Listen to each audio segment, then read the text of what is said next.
Yo, what's good with you? Back in black with a Battlefield 6 video.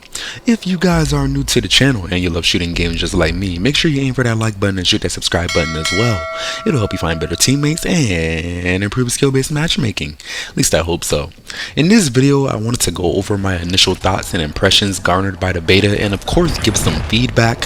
So this beta has been long awaited for me and I'm sure a good number of you as well. I'll preface this by saying I did participate in the Battlefield Labs Alpha, so I already had some prior experience, and even back then I was impressed with what I got my hands on, as the fun factor was indeed very apparent, and even now I can see in this beta how they are refining that fun factor and making it even better. First thing I wanted to talk to you guys about is the visuals of Battlefield 6. I played the beta on my PC and on my PS5 for comparison's sake, and I'll say you're looking at base PS5 gameplay right now, main reason being that I'm only good at editing on the software that is provided by PlayStation and I'm not, feeling like paying for Adobe right now.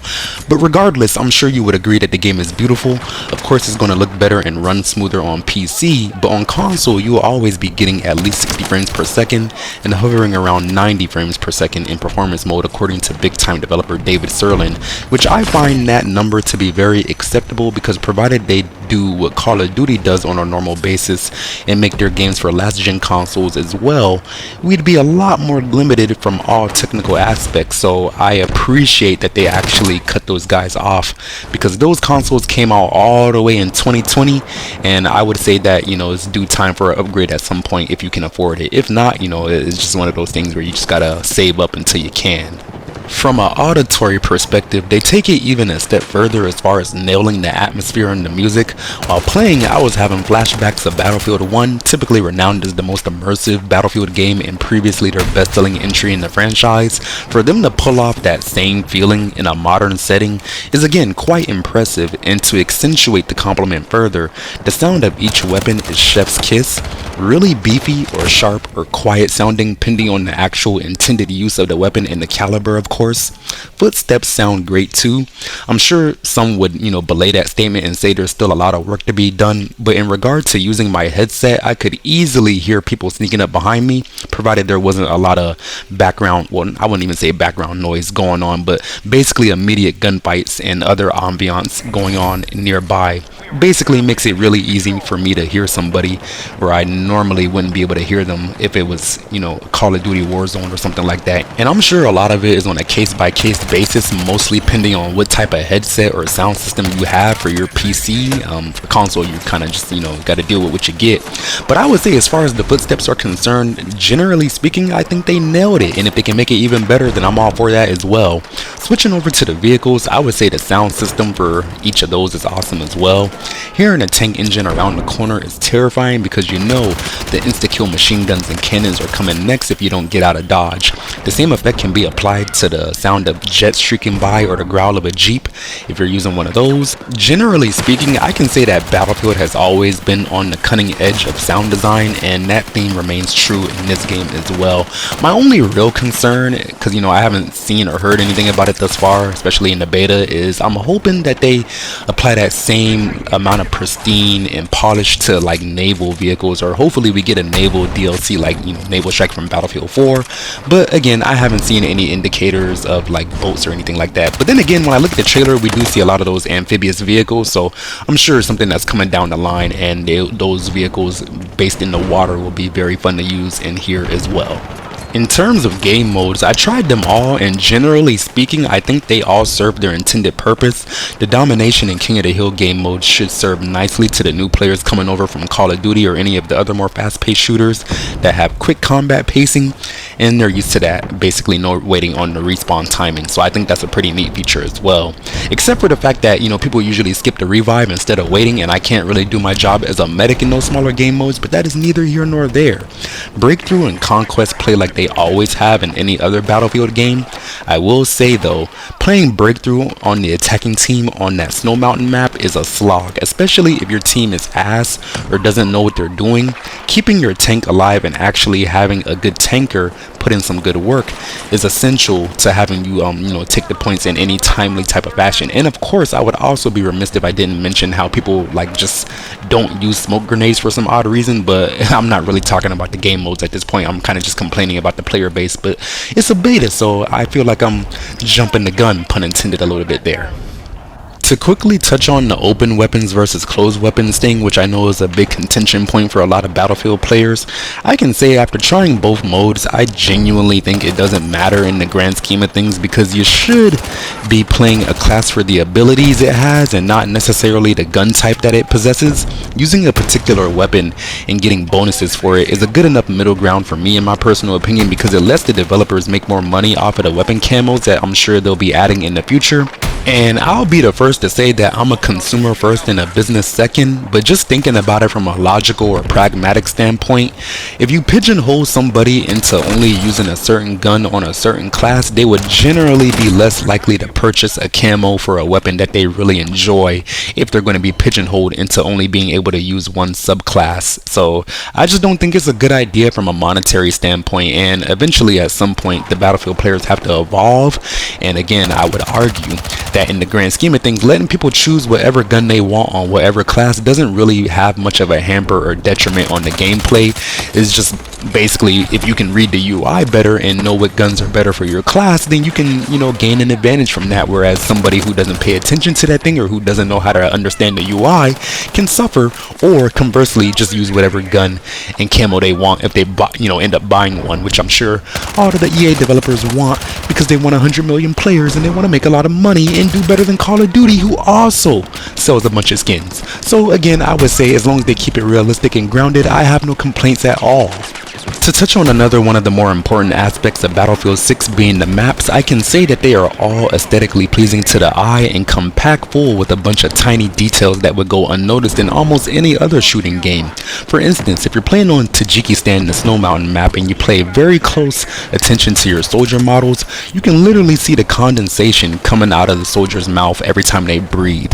A very, very minutia detail, but again, very, very much so appreciated, and it just goes to show the level of production being put into this game, and another reason that they need that 100 million player benchmark to get all of the recoup all of the value from the game. But neither here nor there, the maps are fucking gorgeous. Aside from the Snow Mountain map, they all seem to lend themselves to close range combat, and I mean that is okay, because I know they're trying to siphon off a huge portion of the Call of Duty player base. I just hope that the full game has a lot of variety in terms of small, medium, and large maps. I'll also acknowledge that a lot of that feeling comes from the game mode that you choose, so to be fair, if you want to have a larger map experience, you're probably going to be better off playing Breakthrough or Conquest as opposed to Domination or King of the Hill. Even on the large maps, I feel pertaining to Conquest and Breakthrough, I wasn't running into that many vehicles, which made me feel not as useful as an engineer player. And to complete that beta challenge where you have to get a bunch of vehicle repair points, I literally had to farm Breakthrough matches waiting on a singular light tank to spawn on the Egyptian map. And of course I was right behind it, 2 or 3 other engineers just trying to repair. So maybe some more vehicles in general on auto maps would be a nice little touch up, but I'm sure that's something that could easily be fixed in the long run. To touch on something that's even more important for Battlefield 6 being the weapons and the gunplay, I can say that I am genuinely happy with the improvements that have been made over time, because although it is heavily influenced by Battlefield 3 and Battlefield 4, the game that is, I can say the gunplay does not nearly feel as floaty as either of those games. It more so feels like a blend of 2042 mixed with Call of Duty.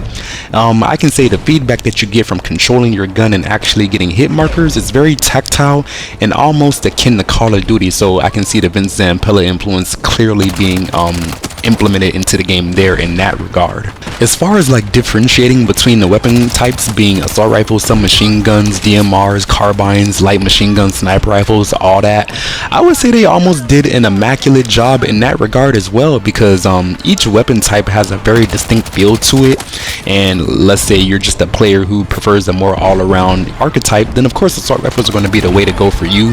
If you want something where you can like move around, have great mobility and great handling on the gun, then of course you can go with the submachine guns or the carbines. Light machine guns feel very cumbersome, as they should, but on the flip side of that, the recoil is almost non-existent, as it is a very stable firing platform, again, as it should be. I would go into more detail about each weapon archetype, but I don't want to, drag the video out too long. Just know that they did a really good job differentiating between each weapon type, and you can really feel the difference between each type of weapon that you choose, whether it be an assault rifle. Even within the classes, you can like feel the subtle differences in between each weapon. It's not like anything is a clone of each other like it would be in Call of Duty, again, as a negative example.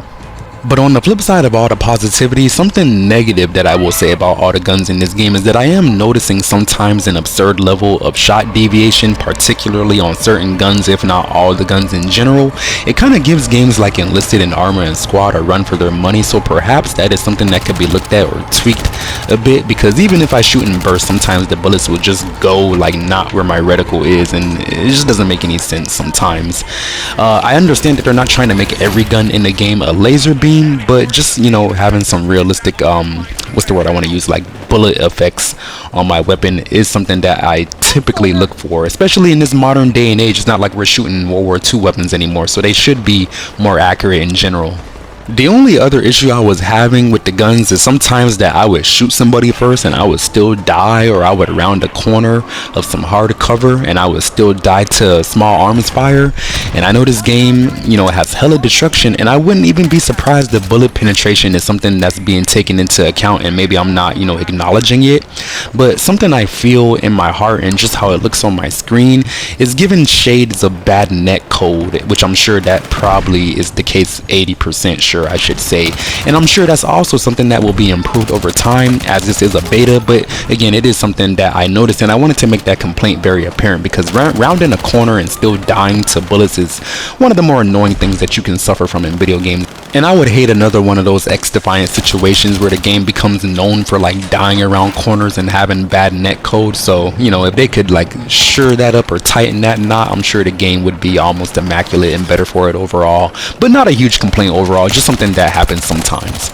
Two more points of contention that I noticed in the community while playing the beta is the shotguns. The shotgun, or the only shotgun in this beta so far, is absurdly good, and it's causing a lot of annoyance with the player base. But then again, if you're the one actually using it, I'm sure you would argue that it caused a lot of fun on your side. And it seems to be one of those situations where you just gotta like take the good with the bad, because shotguns have always been one of the harder things to balance in shooting video games. They're either really good or almost damn near unusable. And if you ask me, in my personal opinion, I would rather have a shotgun in the game that is actually good and fun to use, as opposed to a shotgun that might as well not be in the game at all. If they're going to make it that way, then just don't even add a shotgun in the game. So since it is in the game, it's got to be useful in some way, shape, or form. Something I don't like, however, is the sniper mechanic, the sweet spot. If you guys played Battlefield 1, you guys should be familiar with that. Essentially, it just allows you to sit at a certain range, and then no matter where you hit your target with your sniper rifle, as long as you make that bullet connect, you will get a one-hit kill, even if you shoot them in the foot or in the toe, which in my personal opinion is a little absurd as well and should be taken out of the game. I do understand you're trying to add things in the game that would make the sniper class more useful, quote unquote, or more fun to the average player, but the fun from that should come down to providing information to the team, and not necessarily such a cheesy mechanic as far as like being able to find a perfect spot to camp in and get a whole bunch of one-hit kills without having to actually aim for the head. It takes the skill out of using the class, and in my personal opinion, it's just not I just don't appreciate it as somebody who plays video games, and like Anything that shows skill expression, I'm usually a fan of that, but this isn't really much in the way of skill unless you're just talking about positioning, which I understand that's a skill in itself, but it's still very annoying of a mechanic to deal with whenever you see a giant scope glint and then you just get one shot out of nowhere, especially on the Snow Mountain map, which it seems to be very prevalent there.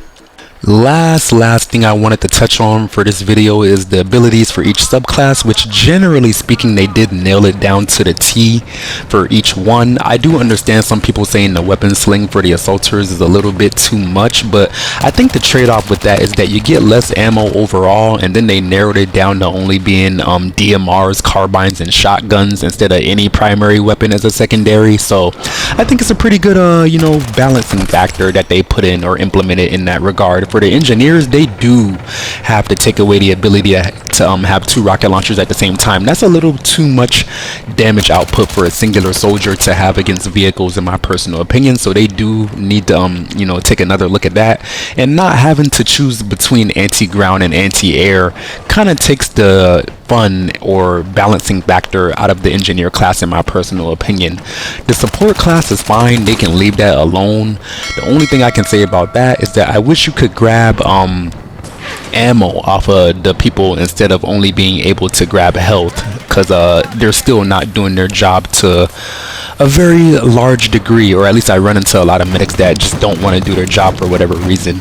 Last thing I did want to say though is for the snipers, I did see that blog post where they said they were going to take the respawn beacon away and give it to the assaulters, which is one of the worst things that I have read from them thus far, because in my humble opinion, why would you take a recon-esque ability and then give it to the assaulters just because they are the quote-unquote tip of the spear? I do understand it would make more sense to spawn on the assaulters because they're probably going to be the ones that are closest to the objective on a normal basis, but on the flip side of that, they also said they're going to add a new subclass to the recon class for stealth, or basically the class that wants to sneak around, a nod back to Battlefield 2. So in that sense, wouldn't it make more sense to let the snipers keep their respawn beacon if you're going to give them a stealth subclass, which makes sense for sneaking around and making new angles to attack from for your team or your squad?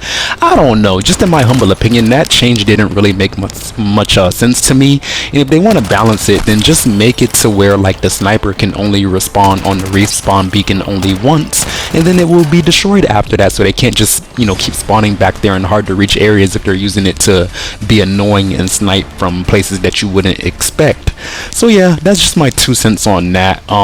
Generally speaking, I think the beta is pretty good. I had a lot of fun playing it, and I do look very much so forward to seeing what they do next, or for the upcoming game, or for weekend number 2 of the beta. I'm sure it's all going to be a great time. I am curious though, if you guys have been playing it, what do you think so far? Let me know down there in the comment section. Have you been enjoying yourself? Do you hate it? And yeah, other than that, I do appreciate you guys very much for watching. Don't forget to aim for that like button and shoot that subscribe button as well. Hope you find better teammates and improve your skill-based matchmaking. And yeah, I hope you have a lovely rest of your day. Black guy out.